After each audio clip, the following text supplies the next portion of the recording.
주님을 만나러 가는 길입니다. 우리의 인생길은 주님과 한 곳에서 살기 위한 길입니다. 그래서 우리의 인생길은 주의 길로 가야 합니다. 우리의 길을 인도하여 주시옵소서. 아멘. 예수님 이름으로 기도드리옵나이다. 아멘. 오늘 말씀은 시편 128편 1절로 6절입니다.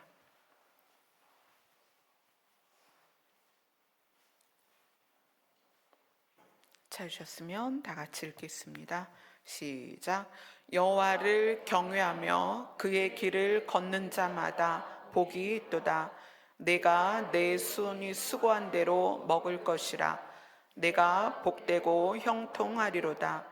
내 집 안방에 있는 내 아내는 결실한 포도나무 같으며 내 식탁에 둘러 앉은 자식들은 어린 감람나무 같으리로다. 여호와를 경외하는 자는 이같이 복을 얻으리로다. 여호와께서 시온에서 내게 복을 주실지어다. 너는 평생에 예루살렘의 번영을 보며 내 자식의 자식을 볼지어다. 이스라엘에게 평강이 있을지로다. 아멘. 11월 말에 찬양 선곡을 쭉 하는데 이번 주 찬양 선곡을 하는데 사실 오늘 4곡을 불렀거든요. 4곡 중에 3곡을 제가 태어나서 처음 부르는 곡이에요. 여러분도 그러시죠? 예. 이 찬양은 사실 부르던 찬양이 아니었고, 근데 그날 이제 이 4곡을 선곡하게 하시는데 기대가 되는 거예요. 도대체 이 찬양을 부르는 날은 무슨 말씀을 나누게 될까? 알지도 못하는 곡이 3곡이나 들어갔고, 그래서 제가 버벅거리면서 이 3곡을 불렀는데 이 3곡의 공통점이 뭐냐면 주님을 따라가는 거예요. 예. 그래서 그러면 이 찬양을 부르는 그 금요일 날은 그거에 관련된 말씀을 함께 나누겠구나 했는데 오늘 본문이 118편이고 오늘 제목이 그의 길을 걷는 자마다, 여호와를 경외하며 그의 길을 걷는 자마다 무엇이 있도다? 복이 있도다. 그래서 이제 오늘은 그의 길을 걷는다는 것이 구체적으로 무엇인가를 이제 함께 나눌 건데, 이번 주 중에 이제 내포에 있는 교회 목사님들하고 이렇게 여러 번 모임이 있었어요. 근데 이제 그 중에 이제 젊은 목사님께서 저한테 묻는 거예요. 목사님 교회는 어떻게 외부에서 이렇게 성도들이 오느냐, 그리고 어떻게 교회 주변으로 이사를 올 수가 있느냐. 그 목사님은 여기 홍성 출신이시고 홍성에 있는 교회에서 사역하시다가 내포로 이제 개척을 하셔서 개척 3년 차예요. 그러니까 힘들 때죠. 3년 차에 이제 한 계단을 넘어서야 되는 그때이기 때문에, 그래서 물어보시는데 여러분이 계시는 상황에서 제가 뭐 이렇게 이야기를 하기는 뭐하고 그래서 그냥 웃고 말았는데, 그냥 제 마음에 그런 생각이 들었어요. 교회가 진리를 전하면, 교회는 진리 때문에 세워졌기, 그렇죠? 진리 때문에 세워졌죠? 그래서 진리를 전하면 반드시 진리를 추구하는 자가 모이게 돼 있어요. 그러니까 그럼 진리가 뭐냐? 하나님이 우리를 향한 뜻, 그래서 이 성경이 과연 우리에게 무엇을 말하고 싶으신지를 우리가 분명히 깨닫고 그것을 나누면 그 진리를 원하는 자들과 그 진리에 목마른 자들이 모이게 되어 있다는 거예요. 근데 사실 저도 어렸을 때부터 지금까지 많은 교회를 지나왔고 많은 목사님들을 만나지만 목사님들에게의 관심사는 사실은 진리에 있지 않아요. 목사님들의 관심사는 신학교 다닐 때까지는 복음을 배우고 진리를 배우고 하나님을 배우고 하나님께 집중을 해요. 근데 신학교를 나와서 목회를 시작하면 목사님들의 대부분은 목회에 관심이 있어요. 우리 교회가 얼마나 커질 것이냐, 성도들이 어떻게 하면 모일 것이냐, 성도들이 얼만큼 모일 것이냐, 어떻게 해야 모일 것이냐, 이런 목회의 방법에 더 많이 마음이 치우쳐져 있단 말이에요. 근데 이제 우리 교회를 세우시면서 지금까지 이어 오시는 과정에서 하나님은 교회의 성도가 몇 명이 오느냐도 중요하지 않고, 교회의 크기가 얼마나냐도 중요하지 않고, 하나님이 원하시는 것은 하나님이 성경을 통하여 우리에게 말씀하시고자 하는 그것을 말하길 원하셨던 거예요. 그래서 중간중간에 어떤 그 영역을 지나가게 하실 때, 어떤 시즌을 지나가게 하실 때마다 사실 그 시즌들을 지나가는 과정들이 쉬운 건 아니었어요. 하나님은 일상적인 우리의 예배 패턴에서 드리는 예배로 가라. 그래서 이 드리는 예배로 갈 때 교회가 반토막이 날 것이다. 근데 사실 그게 목회자로서는 상당히 순종하기 어려운 부분이죠. 교회가 반토막이 난다는데. 근데 그것이 하나님의 명령이라면 그냥 순종하는 거죠. 반토막이 난다고 해도. 실제로 진짜 교회 반이 나갔거든요. 그렇게 했을 때 제가 이번 주 중에 그동안 이제 성도들의 등록카드를 쭉 보면서 제가 구리에서 여기로 이사 오면서 얼마나 많은 가정과 성도들을 놓고 왔는지 그들의 명단을 쭉 보게 됐어요. 주일학교 아이들, 학생부들, 청년들, 또 그렇게 우리가 이사하던 그 달에도 등록한 성도가 있었으니까 그분들을 놓고 올 때 그게 쉽지 않단 말이에요. 정말 막연하고 연고도 없고 두렵잖아요. 저 자신이 30년을 구리시에서 살았는데, 구리시에서는 시장을 지나다니면 몇 분에 한 번씩 인사를 했어야 돼요. 1분에 한 번, 5분에 한 번. 만나는 사람들이 아는 사람이 많으니까. 그래서 저희 돌아가신 남편이 저보고 시의원 나가라고, 아는 사람이 그렇게 많으면 정치를 해야 된다고 그랬었는데, 그런 곳을 떠나서 아는 사람이 한 명도 없는 곳으로 가라고 하실 때 그게 쉽지 않다는 거예요. 더군다나 그때 교회 2층에 두 곳하고 3층에 한 곳에서 세 개를 쓰면서 너무 아이들, 사랑스러운 아이들도 많이 있었고 청년들과 함께 너무 좋았거든요. 근데 그곳을 놓고 온다는 거는 저로서는 진짜 아브라함에게 본토 친척 아비집을 떠나서 내가 너에게 지명하는 곳으로 가라 하시는 것만큼의 부담이었단 말이에요. 그럼에도 불구하고 그것이 명령이니까 순종하여 왔는데, 하나님을 경외하며 그의 길을 걷는다는 것은 정말 쉽지 않아요. 우리가 인생을 살면서 우리가 가지고 있는 데이터와 경험으로 축적된 노하우들을 다 놓는다는 것이 쉽지 않다는 거예요. 근데 오늘 말씀은 여호와를 경외하며 그의 길을, 여호와의 길을 걷는 자들은 복이 있다. 그러면서 그 복들을 수고한 대로 먹을 것이다. 복되고 형통할 것이다. 아내는 결실한 포도나무 같을 것이다. 자식들은 어린 감람나무 같을 것이다. 이 자식들이 어린 감람나무 같다는 것은 여기서 이제 감람나무는 그 올리브 나무를 말해요. 성경은 다 감람나무로 표기하고 있지만 사실은 올리브 나무거든요. 근데 그것을 좋은 감람나무가 되어지려면 한 2m 자란 다음에 나무를 잘라요. 그리고 좋은 감람나무의 가지를 접붙여서 거기에서 이 새순이 나게 해요. 근데 이 새순은 우리 교회에도 이렇게 화분들이 있지만 새순은 얼마나 예뻐요. 푸른색에 정말 윤기가 나고 예쁘잖아요. 싱싱하고 새 생명을 얻은 순이란 말이에요. 근데 우리의 아이들이 그런 어린 감람나무 같은 새순 같은 자녀들이 될 것이다. 그러면서 이같이 복을 얻을 것이다. 그런데 어디에서 복을 주신다고 말씀하시냐면 5절입니다. 5절을 같이 읽습니다. 시작. 여호와께서 시온에서 내게 복을 주실지어다. 아멘. 시온에서 복을 주신다는 거예요. 그 이야기는 예수님이 계시는 곳이 지금은 현재 하나님의 보좌 우편이지만 예수님은 장차 시온으로 오십니다. 시온산에 서실 어린 양이십니다.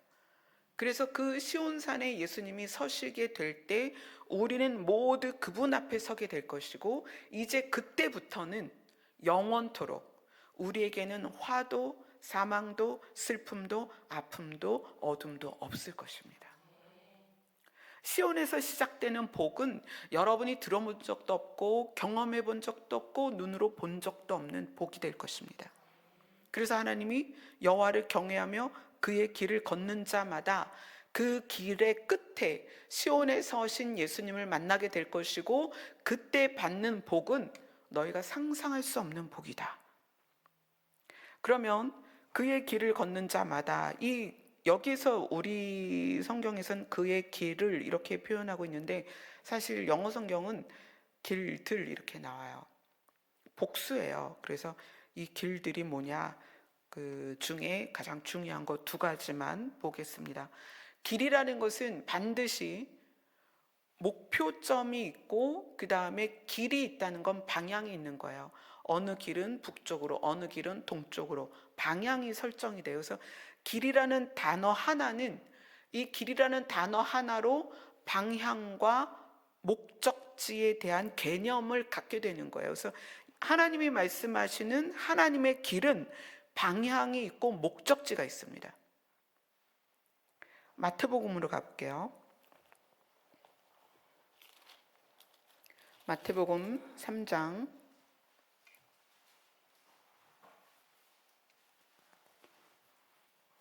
마태복음 3장 1절 2절 같이 읽습니다. 시작.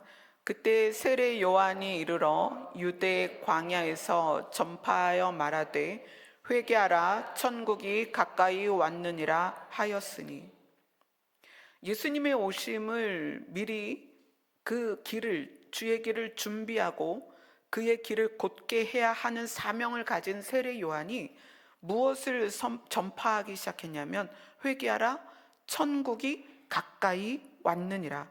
그리고 나서 마태복음 4장 17절입니다. 같이 읽습니다. 시작.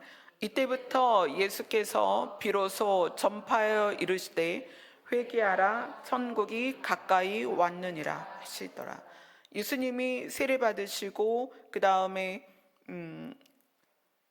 금식하시고 그 다음에 마귀에게 시험 받으시고, 그리고 나서 예수님이 비로소 그때로부터 이제 말씀을 전하기 시작하는데, 그때 시작하신 말씀이 뭐냐면 천국이 가까이 왔느니라. 그래서 이 마태복음은 무엇에 대한 내용이냐면 천국에 대한 내용이에요. 다른 성경은 사실 하나님의 나라 이렇게 표현되어 있는데 우리 마태복음에서는 처음부터 끝까지 천국을 거의 40번 이상 천국이라는 단어를 씁니다. 어떤 성경에서도 천국이라는 단어를 이렇게 많이 쓰지 않아요. 근데 이 마태복음에서는 늘 천국이라는 단어를 분명하게 씁니다. 4장 23절을 같이 읽겠습니다. 같이 읽습니다. 시작. 예수께서 온 갈릴리에 두루 다니사 그들의 회당에서 가르치시며 천국 복음을 전파하시며 백성 중에 모든 병과 모든 약한 것을 고치시니, 예수님이 전파하고자 했던 것은 천국 복음이다. 근데 교회가 사실 천국을 잘 얘기하지 않아요. 천국을 이야기하려면 낙원과 천년왕국과 새하늘과 새 땅을 다 다뤄야 돼요. 이제 그게 내년에는 다뤄야 되지 않을까 싶은데, 낙원도 천년왕국도 새하늘과 새 땅도 사람들은 관심이 없어요. 우리가 복음을 받아들이면서 천국 복음으로 인식하지 않으면 이 복음이 사람들에게 무엇으로 다가오냐면, 아, 하나님을 이용하면 내가 잘 살겠구나. 하나님을 잘 믿으면 내가 복받겠구나. 그러니까 우리나라에 들어온 복음이 들어와서 많은 사람들을 변화시키고 하나님이 계신 것을 알게 되고 하나님을 인정하고 하나님을 믿게 됐어요. 근데 그 믿게 된 사람들에게 방향이, 목적지가 분명하게 제시되지 않았기 때문에, 또 지금 서방의 유럽의 교회들이 방향과 목적지가 분명하게 제시되지 않은 복음을 붙들고 있다 보니까 그게 희미해지는 거예요. 그래서 하나님을 사용하긴 하는데, 하나님을 어디에 사용하냐면 내가 삶을 사는 방편에 사용한다는 거예요. 사람의 언어는 놀라운 능력이 있습니다. 하나님이 말씀으로 세상을 창조하셨기 때문에 우리가 하나님과 같은 형상으로 지음받아서 우리의 언어에는 그 언어대로 되는 능력이 있어요. 그래서 너희가 뿌린 대로 거둔다는 거예요. 이것이 생각도 사실 언어거든요. 여러분의 생각을 뭘로 하세요? 언어로 생각하시죠. 내 머릿속에서 언어로 생각하는데, 이 언어로 생각하는 내용이 부정적이면 삶이 계속 부정적으로 갑니다.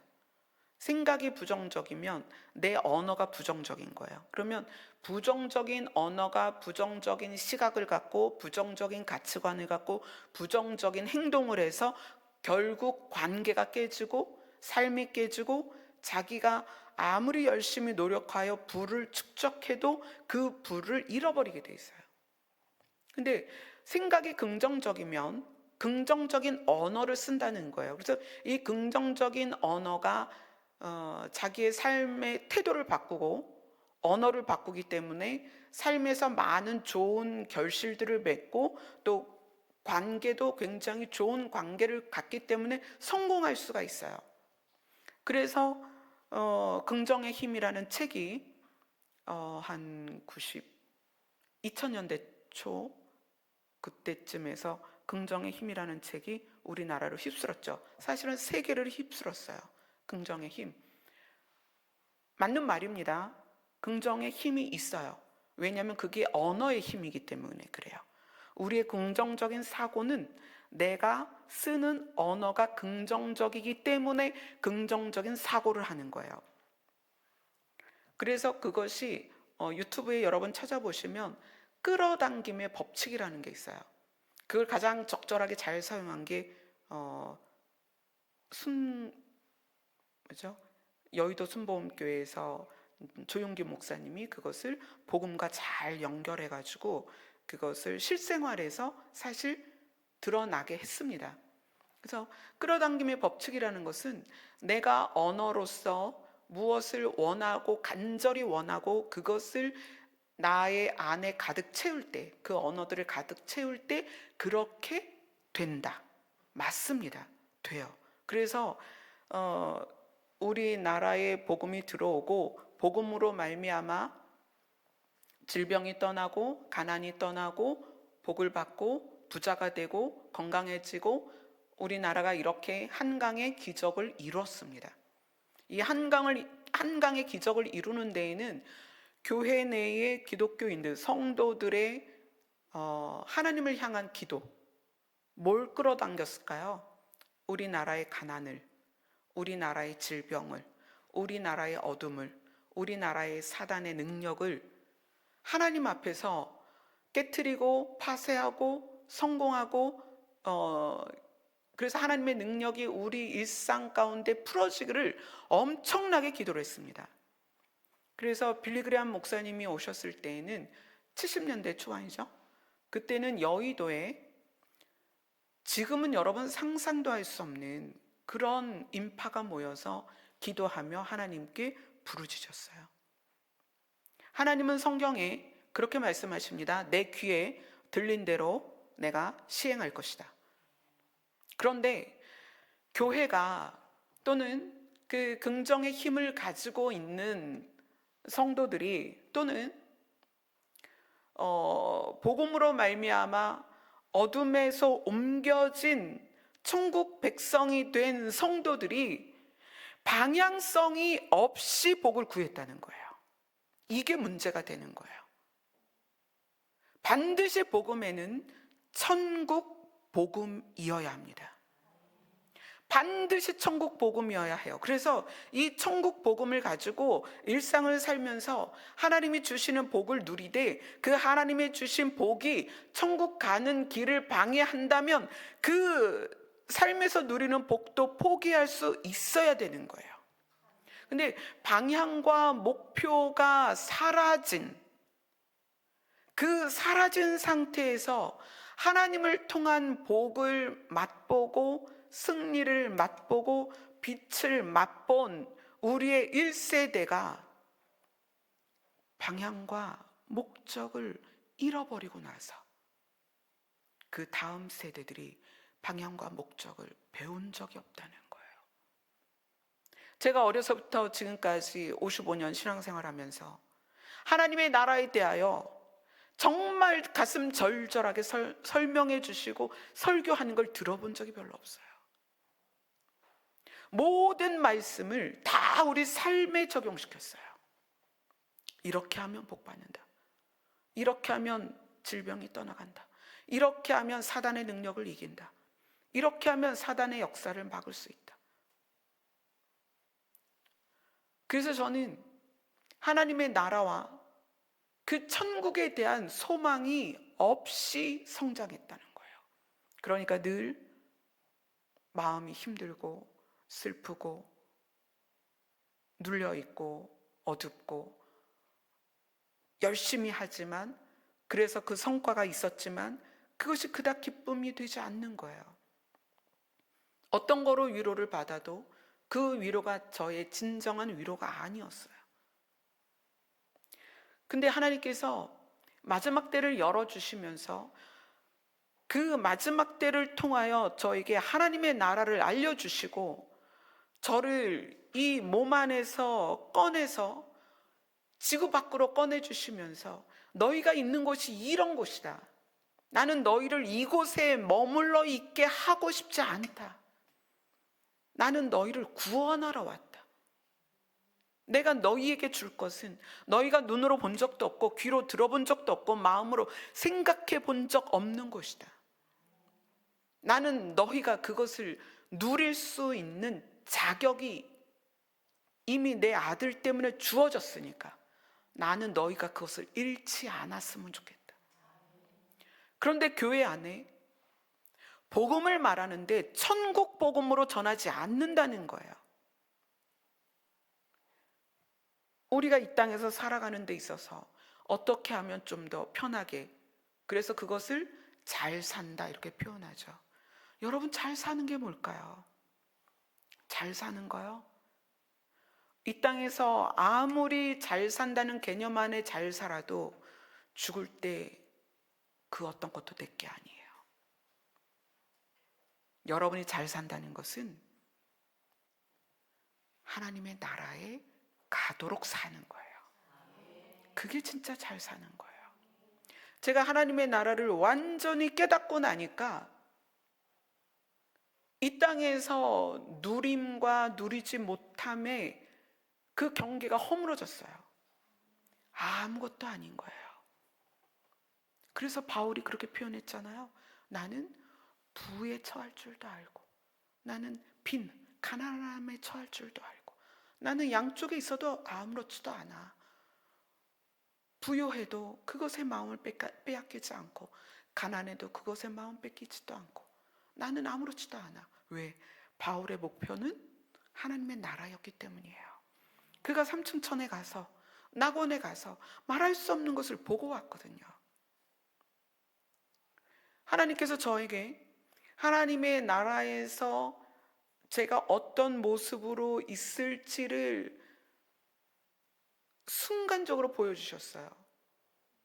그 모습을 보면서 저는 이 땅에서 우리가 추구하는 아름다움, 여러분이 어떤 아름다움을 추구하기 위하여 어떤 노력을 해도요, 하나님의 나라에서 받을 여러분의 영화로운 몸을 쫓아갈 수 없어요.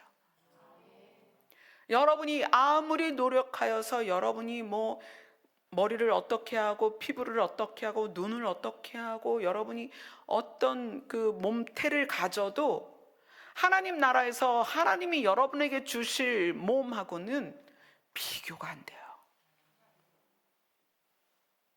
제가 그랬잖아요. 외모에 대한 열등감이 너무 많았다고, 어렸을 때부터. 전 그렇게 자라났어요. 그렇게 성장했고 비교도 했고 그랬어요. 중학교 졸업 사진을 찍는데, 중학교니까 이제 교복을 입었을 거 아니에요.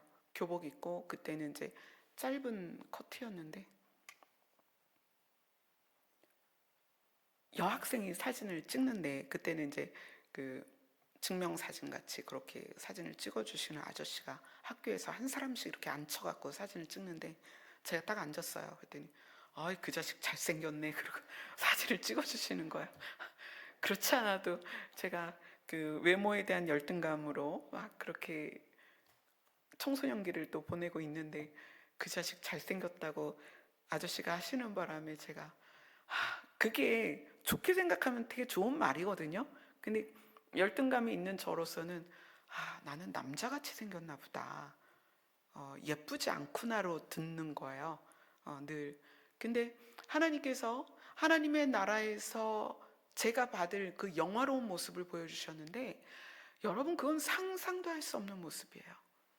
물론 뭐 제가 쌍꺼풀이 생기고 코가 어떡해지고 그런 건 아니에요. 근데 저인 건 알아보겠는데 아름다워요.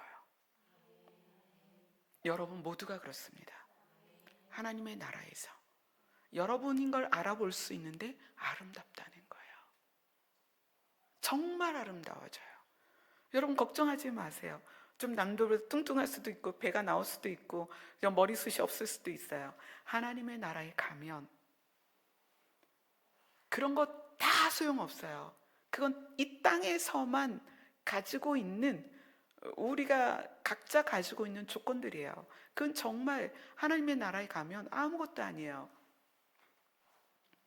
이 땅에서는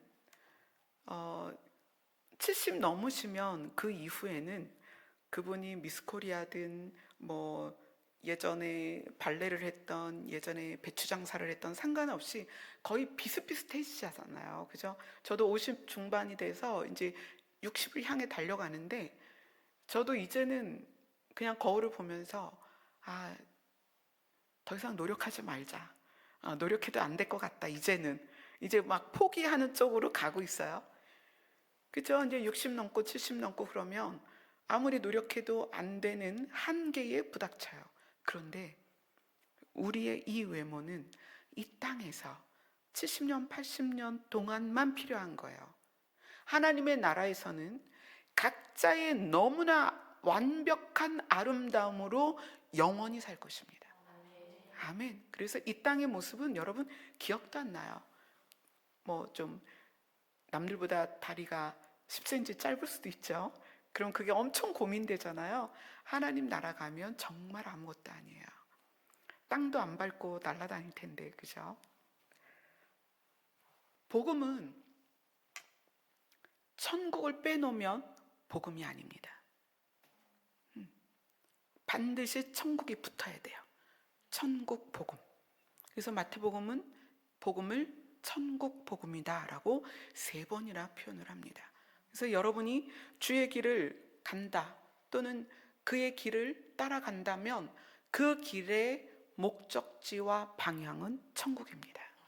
아멘. 그것이 여러분 안에 가득 들어와야 돼요. 그래서 일상을 살면서 좀 고민되고 힘들고 때로는 뭐 짜증나고 때로는 그 부족감에 시달릴 수도 있어요. 그럴 때마다 주님 앞에 서야 돼요.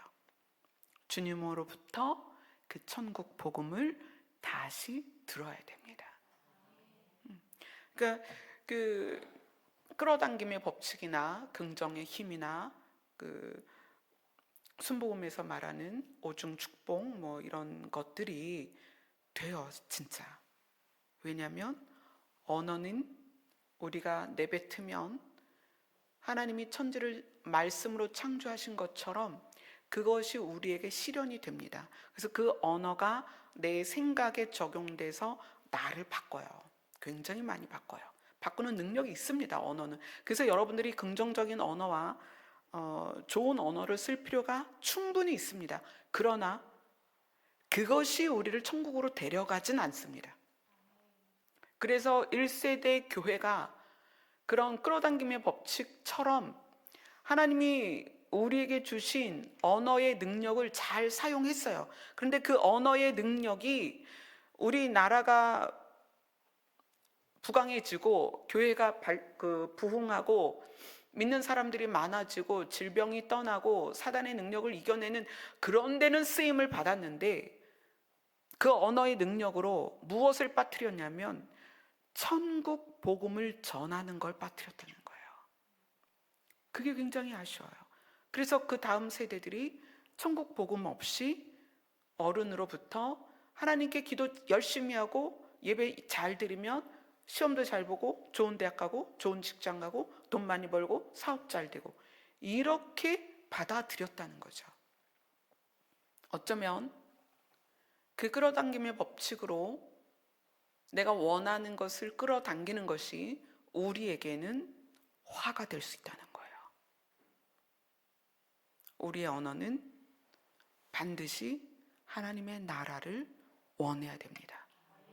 근데 신비롭게 그 하나님의 나라 안에 모든 게 다 들어있습니다.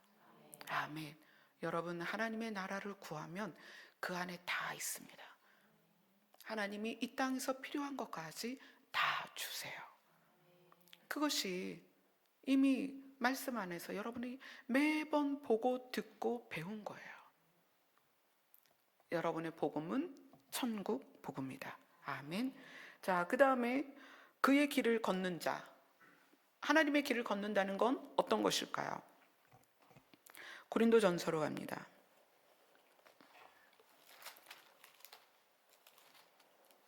고린도전서 12장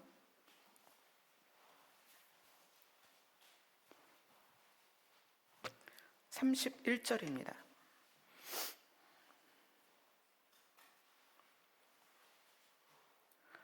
31절 같이 읽겠습니다. 시작. 너희는 더욱 큰 은사를 사모하라. 내가 또한 가장 좋은 길을 너희에게 보이리라. 자, 고린도전서에서는 하나님이 성령을 통하여 주시는 은사들에 대해서 아주 자세하게 나오죠. 이 12장 1절을 보면 1절을 같이 읽겠습니다. 시작. 형제들아, 신령한 것에 대하여 나는 너희가 알지 못하기를 원하지 아니하노라. 되게 말을 꼬아놨는데, 형제들아, 영적인 선물에 대하여 너희가 알기를 원한다, 이거예요. 영적인 선물에 대하여 알기를 원한다. 그래서 하나님께서 우리에게 영적인 선물들을 주시는데 그것에 의해서 지식 또는 지혜, 믿음, 병 고치는 것, 능력을 행하는 것, 예언하는 것, 또 영을 분별하는 것, 방언하는 것, 통역하는 것, 이런 것들이 있다. 누구에 의해서? 성령에 의해서 성령이 이 선물을 주신다. 12장 11절을 같이 읽습니다. 시작. 이 모든 일은 같은 한 성령이 행하사 그의 뜻대로 각 사람에게 나누어 주시는 것이니라. 그러니까 성령께서 각 사람에게 네가 지금은 이게 필요하겠구나 해서 선물들을 주신단 말이에요. 그것을 영적인 선물이다라고 표현하고, 그것이 교회 안에서 초대교회 때도 그렇지만 한국 교회도 복음이 들어오고 나서 이런 영적인 선물들이 많이 풀어졌습니다.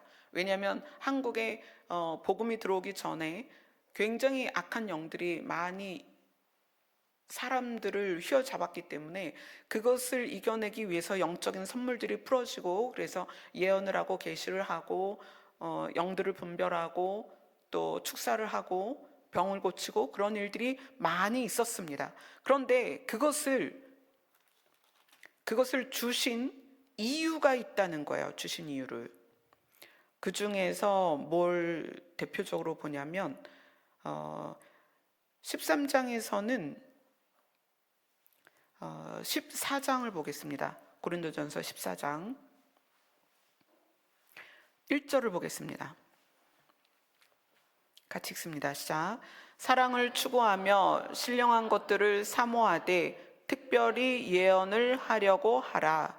자, 14장은 그 성령이 주시는 은사들에 대해서 쭉 이야기하면서 뭐에 대해서 이야기를 하냐면 신령한 것, 영적인 선물들을 너희가 받기를 원하되 특별히 예언을 하려고 하라 하면서 예언에 대해서 얘기하는데, 이 예언은 우리가 잘못하면 이 예언이 미래의 일을 미리 말해준다라는 개념으로 들어올 것 같아요. 예언이라고 하면 보통 다 그렇게 생각하고 있잖아요. 근데 영어 성경은 이거를 대언 이렇게 이야기합니다. 자, 그러면 대언은 예언하고 또 우리가 느낌이 다르죠. 자, 예언은 미래의 일을 우리에게 알려주는 느낌이 강하고요. 대언은 어떤 느낌이 강하세요? 하나님이 말씀해 주시는 것을 내가 듣고 내가 대신 말하는 것, 이런 표현이 되죠. 그런데 사실 이 고린도전서 14장에서는 예언이라기보다는 대언 쪽에 가까워요. 하나님의 음성을 듣고 그 음성을 상대방에게 얘기해 주는 거예요. 그것을 우리 성경은 예언이라고 말했고 영어 성경은 대언이라고 이야기합니다. 그런데 이 대언, 예언이나 대언, 이 대언도 이제 하나님께서 미래의 일을 알려주실 수도 있는 거죠. 그죠? 하나님의 음성 안에는 그런 것들이 포함이 되죠. 이런 것을 주시는 이유가 뭐냐면 고린도전서 14장 3절입니다. 시작. 그러나 예언하는 자는 사람에게 말하여 덕을 세우며 권면하며 위로하는 것이요. 대언을 하는 자는, 하나님의 음성을 듣는 자는 하나님의 음성을 들어서 누구에게 말해줘야 되잖아요. 하나님의 음성이니까.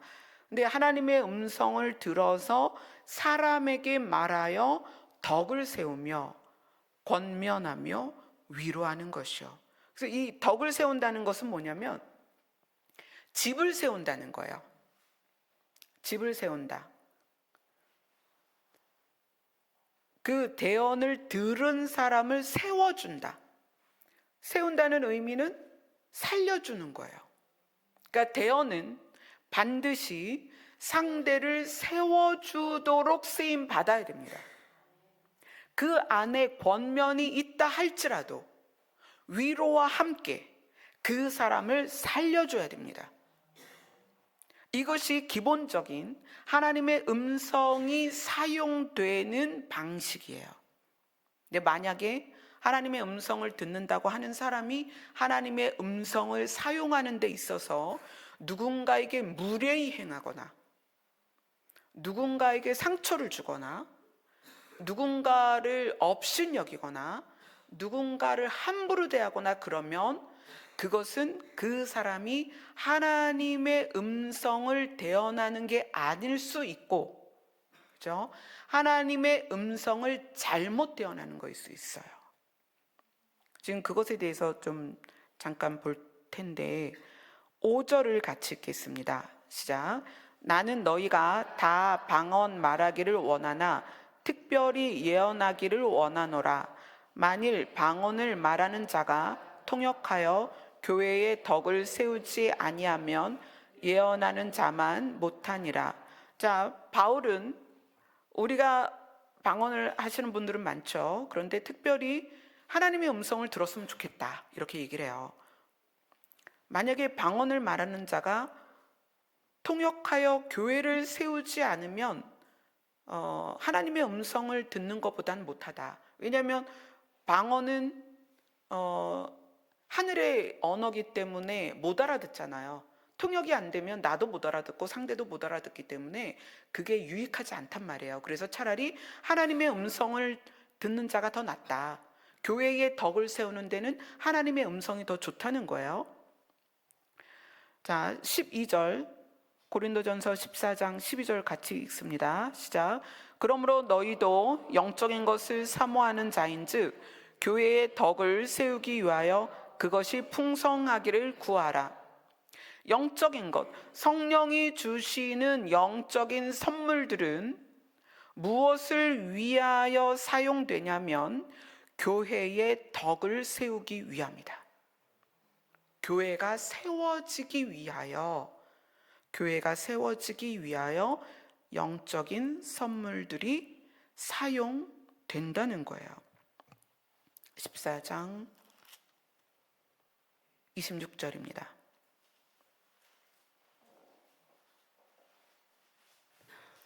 같이 읽습니다. 시작. 그런즉 형제들아 어찌할까? 너희가 모일 때에 각각 찬송시도 있으며 가르치는 말씀도 있으며 계시도 있으며 방언도 있으며 통역함도 있나니 모든 것을 덕을 세우기 위하여 하라. 사람을 세우고 교회를 세우는 것, 사람을 살리고 교회를 살리기 위하여 성령이 주시는 선물들을 사용하라는 거예요. 이 성령이 주시는 선물의 사용의 목적을 여러분이 분명히 아셔야 됩니다. 그래서 여러분에게 성령의 선물들이 있는데 그것을 통하여 누구를 비난하거나 비판하거나 정죄하거나 또는 상처를 주거나 사람들을 무례히하면 그거는 성령의 선물을 받은 게 아니거나 잘못 사용하고 있는 거예요. 특별히 하나님의 음성을 듣는다는 명목하에 반말을 하거나 이래라 저래라 지시하거나 그런 분들 굉장히 많습니다. 그건 성령이 주시는 하나님의 음성이 아니라 무당의 영일 경우가 굉장히 많아요. 무당이 잘 알아맞추죠. 그래서 이런 말이 있습니다. 귀신같이 한다.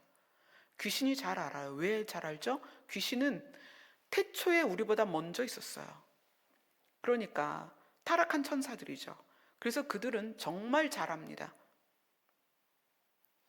우리의 일상에 대해서, 타인의 일상에 대해서 잘 알아요. 그래서 무당이 잘 아는 거예요. 점치는 자들이 잘 알아요. 누구에 의해서?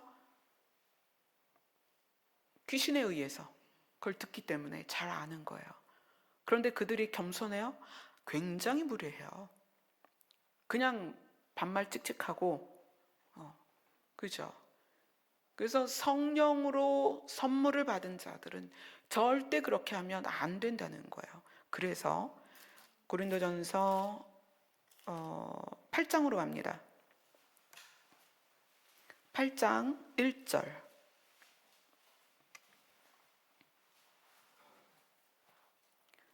같이 읽습니다. 시작. 우상의 제물에 대하여는 우리가 다 지식이 있는 줄 아나 지식은 교만하게 하며 사랑은 덕을 세우나니. 우리가 알고 있는 것은 여기서는 지금 교만하게 한다 이렇게 표현되어 있는데 영어 성경은 이렇게 해석했어요. 우쭐하게 한다. 지식은 자기 자신을 우쭐하게 한다. 그러나 사랑은 사람을 세워준다. 사랑은 사람을 살려준다. 그래서 고린도전서 13장으로 가면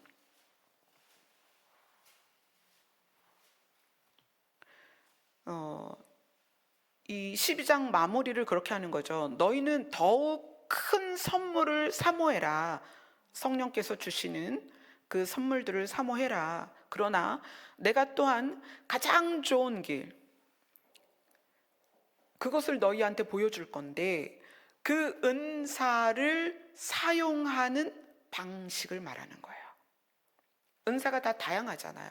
지혜와 지식과 능력과 예언과 계시와 방언과 통변과 능력 행하는 이런 것들이 굉장히 다양한데 이 다양한 성령의 선물을 어떻게 사용하느냐, 그 사용하는 방식이 있다는 거예요. 너희는 반드시 그 방식으로 그것을 사용해야 된다는 거예요. 그래서 나온 말씀이 고린도전서 13장이라는 거예요. 자, 13장 길지만 쭉 읽어가겠습니다. 읽으면서 이 13장이 여러분에게 심장에 그대로 새겨져야 됩니다. 같이 읽습니다. 시작. 내가 사람의 방언과 천사의 말을 할지라도 사랑이 없으면 소리나는 구리와 울리는 꽹과리가 되고, 내가 예언하는 능력이 있어 모든 비밀과 모든 지식을 알고 또 산을 옮길 만한 모든 믿음이 있을지라도 사랑이 없으면 내가 아무것도 아니요, 내가 내게 있는 모든 것으로 구제하고 또 내 몸을 불사르게 내줄지라도 사랑이 없으면 내게 아무 유익이 없느니라. 사랑은 오래 참고 사랑은 온유하며 시기하지 아니하며 사랑은 자랑하지 아니하며 교만하지 아니하며 무례히 행하지 아니하며 자기의 유익을 구하지 아니하며 성내지 아니하며 악한 것을 생각하지 아니하며 불의를 기뻐하지 아니하며 진리와 함께 기뻐하고 모든 것을 참으며 모든 것을 믿으며 모든 것을 바라며 모든 것을 견디느니라. 아멘. 여기서 사랑은 우리가 지금 읽은 대로 사랑의 특징들이 쭉 나와 있는데, 하나님의 음성을 듣는다면, 하나님의 음성을 듣는 사람은, 잘 들으세요. 여기에 하나님의 음성을 듣기 때문에, 여러분들이 하나님의 음성을 들을 수 있는 분들이 있기 때문에 이것을 제가 지금 중요하게 보는 거예요. 하나님의 음성을 듣는 사람은 오래 참아야 됩니다. 하나님의 음성을 듣는 사람은 온유해야 됩니다. 이 온유는 친절이에요. 누구에게나. 아멘. 하나님의 음성을 듣는 사람들은 친절해야 됩니다. 하나님의 음성을 듣는 사람은 시기하지 않아야 합니다. 하나님의 음성을 듣는 사람은 자랑하지 않아야 합니다. 하나님의 음성을 듣는 사람은 교만하지 않아야 합니다. 이 교만하다는 것이 뭐냐면 우쭐댄다는 거예요. 내가 하나님의 음성을 듣는다라고. 하나님의 음성을 듣는 사람은 타인에게 무례히 행하지 않아야 합니다. 하나님의 음성을 듣는 사람은 자기의 유익을 구하지 않습니다. 하나님의 음성을 듣는 사람은 쉽게 화내지 않는다는 거예요. 하나님의 음성을 듣는 사람은 악한 것을 생각하지 않습니다. 하나님의 음성을 듣는 사람들은 옳지 않은 것을 기뻐하지 않습니다. 하나님의 음성을 듣는 사람들은 진리를 기뻐합니다. 그래서 하나님의 음성을 듣는 사람들은 참고 믿고 바라며 견디는데 하나님이 하실 것에 대한 신뢰를 한다는 거예요. 하나님의 음성을 듣는 사람은 내가 뭘 이렇게 해야지, 이걸 이렇게 해야지, 저렇게 해야지 않는다는 거예요. 자, 하나님의 음성에 대해서 중요하고 두 가지만 말씀드릴게요. 하나님의 음성은 귀로 듣는 것과 생각으로 듣는 것과 마음으로 듣는 게 있습니다. 귀로 듣는 것은 사실 흔하지 않아요. 저는 한 번 들었어요. 제 얼굴이 마비됐을 때, 그게 1999년이었어요. 오래됐죠? 1999년 12월에 안면마비가 왔을 때 하나님께서 제가 이렇게 양치질하는데 치약이 질질 흐르고 잘 때는 눈도 안 감기는 그때인데, 그 99년에 하나님께서 그렇게 말씀하셨어요. 네 얼굴이 고침받을 때 내가 너를 들었을 것이다. 그것이 10년이든 20년이든 30년이든 하나님이 그렇게 말씀하셨기 때문에 제가 그걸 믿은 거예요. 근데 그때는 정말 천둥소리 같이 하나님 말씀하셨어요. 그러나 그 외에는 하나님은 생각으로 말씀하시거나 마음으로 말씀하십니다. 생각으로 말씀하신다는 건 어떤 거냐면, 오늘같이 11월에 선곡을 하는데 찬송가가 1장부터 600 몇 장까지 있단 말이에요. 그 많은 찬송가에서 그 주 금요일 주일에 어떤 걸 부를 것이냐는 정말 쉽지 않은 결정이란 말이에요. 그런데 이 주에는 이걸 불러라, 그리고 인도한단 말이에요. 저를. 오늘같이 459, 464, 469는 저는 생전 불러보지도 않았던 모르는 찬양이란 말이에요. 근데 이것을 불러야 된다라고 생각으로 인도를 하시는 거죠. 이걸 불러야 된다. 그런데 오늘 제가 말씀을 준비하면서 오늘 부를 찬송이 뭐지? 왜냐면 한 달 전에 준비했으니까 오늘 부를 게 뭔지 모르잖아요. 딱 꺼내서 찬양을 보니까 오늘 말씀하고 너무 깊이 연결이 돼 있는 거예요. 이게 생각으로 하나님이 말씀을 주시는 거예요. 음성이. 또 말씀에 대한 해석이라든가 또는 어떤 지혜나 지식들은 생각으로 주세요. 그러니까 우리는 사실은 많은 부분 생각으로 하나님이 주시는 말씀을 듣습니다. 그 다음에 마음으로 주시는 말씀이 있어요. 마음으로 주시는 말씀은 감동이에요. 성령, 축도할 때 성령의 감동 감화 이렇게 말씀하잖아요.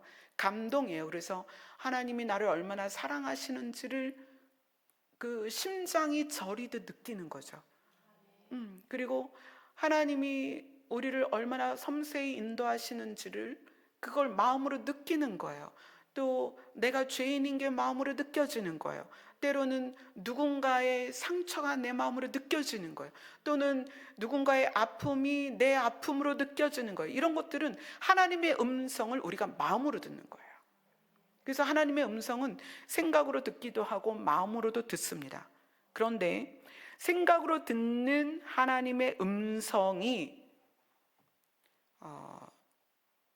우리가 내 생각을 듣거나 사단이 주는 생각을 들으면서 이게 하나님이 주신 음성이라고 착각하는 경우가 너무 많다는 거예요. 굉장히 많습니다. 정말 많아요. 근데 그게 결과를 보면 알아요. 그러니까 내가 하나님의 음성을 들었어 라고 말한 것들이 열매가 사람들을 분열시키거나 누군가를 실족시키거나 어떤 상황을 어렵게 만들거나 또는 내가 드러나거나 또는 어떤 사람에게 비난과 비판의 화살이 꽂히도록 그렇게 사용되어지거나 그러면 그것은 생각으로 말씀하시는 하나님의 음성이 아니고 내 생각이에요. 그런데 내 생각을 하나님의 음성을 들었던 경험에 의하여 하나님의 음성처럼 멋지게 들려요. 사단이 그렇게 만들어요. 사단이 가라지를 우리 생각 속에 뿌린다는 거예요. 그래서 그 생각이 들어왔는데 이건 하나님 음성 같아. 그런데 그 하나님의 음성을 어디에 비추어야 되냐면 너희는 더욱 큰 은사를 사모하라. 내가 또한 가장 좋은 길을 너희에게 보이리라. 그 음성이 이 길, 이 방법으로 사용될 수 없는 거라면 여러분 버려야 된다는 거예요. 버려야 돼요. 반드시 버려야 돼요. 그걸 버리지 않고 이거 하나님의 음성이에요 그러면서 막 실행을 옮겨요. 그러면 반드시 분열이 생깁니다. 누군가는 상처를 받고 아주 많은 일들이 일어나요. 그리고 그거 하나님의 음성을 듣는다고 말하는 분들의 삶의 열매를 보셔야 돼요. 여러분들은 목회자든 또는 교회마다 탁월하게 하나님의 음성을 듣는 사역자들이 있을 수 있어요. 그런데 그들의 삶의 열매가 사랑의 길을 따라가지 않고 있으면 어떤 말을 해도 무시해야 돼요. 사랑의 길을 따르지 않고 하나님의 음성을 듣는다라고 말하는 사람들은 대부분 타인들을 움직여서 조종해요. 이렇게 해야 돼요. 저렇게 해야 돼요. 여기로 이사 와요. 이거 사야 돼요. 얼마 헌금해야 돼요. 뭘 어떻게 해야 돼요. 어떻게 헌신하고 봉사해야 돼요. 이런 식으로 타인을 조종합니다. 귀신이 하는 방법이에요. 하나님의 음성은 덕을 세웁니다. 하나님의 음성은 교회를 세우고 타인을 세우고 권면하며 위로해서 그들이 더 하나님의 나라에 가까이 가도록 돕는 거예요. 그것이 되지 않으면 내가 하나님의 음성을 듣는데 내 마음이 강팍하고 싸납고 쉽게 화를 내고 짜증내고 시기하고 질투하고 내가 그러고 있으면 나는 하나님 음성 듣는 게 아닙니다. 내 소리 듣는 거예요. 차라리 듣지 마세요. 하나님 음성 안 듣는 게 오히려 나한테 유익해요. 하나님의 길을 걷는다는 것은 반드시 사랑이 방식이어야 합니다. 그게 아니면 차라리 멈추는 게 나아요. 그리고 하나님 앞에서 하나님의 성품을, 예수님의 성품을 닮을 수 있게 도와주세요. 그게 더 나아요. 대한민국이 초창기에 복음이 들어왔을 때 이 사랑의 길로 가는 방식을 배우지 못했다는 거예요. 그걸 놓쳤어요. 그렇게 하지 못했어요. 그래서 하나님의 음성을 듣는다 그러면 거기 몰려들고, 또 뭐 안수를 해서 병이 낫는다 그러면 거기 몰려들고, 또 계시를 하고 뭐 예언을 한다 그러면 거기 몰려들고 그랬다는 거예요. 축사를 한다 그러면 거기 몰려들고. 근데 그분들의 대부분의 삶이 사랑의 길로 가지 않았다는 거예요. 그것을 권력화하고, 그것으로 부를 축적하고, 그것으로 성도들 위에 서고 그랬다는 거예요. 그래서 그 다음 세대가 사랑의 길로 가는 방식을 배우지 못했어요. 그러니까 어떻게 됐어요? 교회가 문을 닫기 시작하고 성도들이 교회를 떠나기 시작했어요. 왜냐하면 우리 안에는 진리를 향한 본성이 있습니다. 본능이 있어요. 영혼을 향한 본능이 있는데 이 본능을 교회가 해결하지 못하고 있다는 거예요. 그래서 각각의 막 다양한 이단들이 판을 치는 거예요. 많은 성도들이 이단에 빼앗겼고요. 많은 사람들이 이단으로 들어갔어요. 오늘 말씀은 우리가 하나님의 길을 걷는다는 것이 어떤 것인지, 그것에 의하여 받는 복을, 어떤 복을 받느냐 보다는 이제 우리가 목표와 목적지를 알았으니까 그 길을 어떻게 갈 것이냐를 여러분들이 기억했으면 좋겠어요. 그래서 오늘 말씀으로 시온에서 주시는 그 복을 받는 자로서 우리가 남은 삶을, 우리의 남은 시간을 어떻게 갈 것인가를 여러분들이 생각하며 기도하는 시간이 되었으면 좋겠습니다. 아멘. 우리 459장 찬양하겠습니다.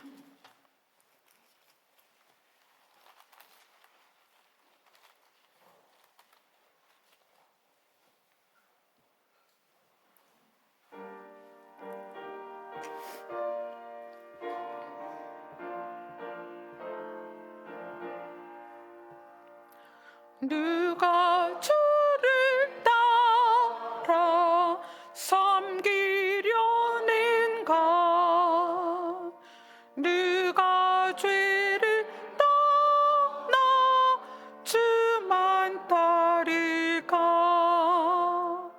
누가 주를 섬겨 남을 구할까?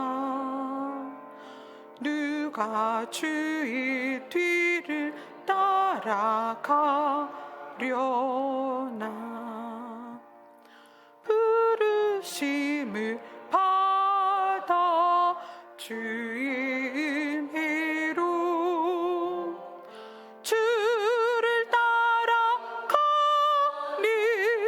주만 따르니 세상 영광 위에 다름 아니요. 그 신사랑 은혜 주만 따르고 주가 내려주신 은혜 힘입어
시간에 기도하면서 하나님의 음성이 여러분의 심장 안에 들렸으면 좋겠습니다.